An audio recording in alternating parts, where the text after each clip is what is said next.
একটি ছেলে মারা যাওয়ার 2 মিনিট আগে 2টা মেসেজ করেছিল।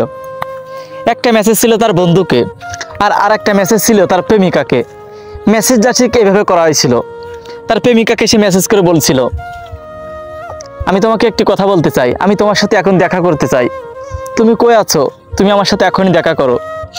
তবে মেয়েটি কিন্তু SMS-এ রিপ্লাই তাকে দিল যে হঠাৎ তুমি এরকম এখানে ওখানে দেখা করতে বলছো, আসলে এখন আমি দেখা করতে পারবো না, এখন আমি বিজি আছি বা এখন আমি কাজ করছি, এখন আমি যেতে পারবো না। আসলে তখন মেয়েটার কথাটা শুনে ছেলেটা কিন্তু অনেকটা বেশি কষ্ট পেল, যে যাকে আমি ভালোবাসি, যে আমার জন্য পাগল বা আমিও তার জন্য পাগল, আর সে আমার সাথে দেখা করতে পারলো না, আর সে আমার সাথে এরকম করতে পারলো। তখন ছেলেটা কিন্তু কষ্ট পেল।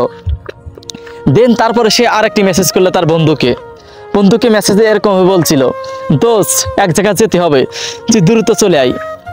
তার বন্ধু কিন্তু কেমন একটি মেসেজ দিয়েছিল তাকে, আসলে ভাই মেসেজটি শোনার পরে কলিজাটা কিন্তু কেঁপে ওঠে। বন্ধু তাকে এভাবে মেসেজ করতেছিল যে ছেলেটি তাকে মেসেজ করেছিল, বন্ধু এক জায়গায় যেতে হবে, তুই কই। তখন তার বন্ধু রিপ্লাই দিল তাকে দিল যে আচ্ছা ঠিক আছে, ওকে, আমি জামাটা নিয়ে এখনই আসছি, তুই রাস্তায় চলে আয় তাড়াতাড়ি।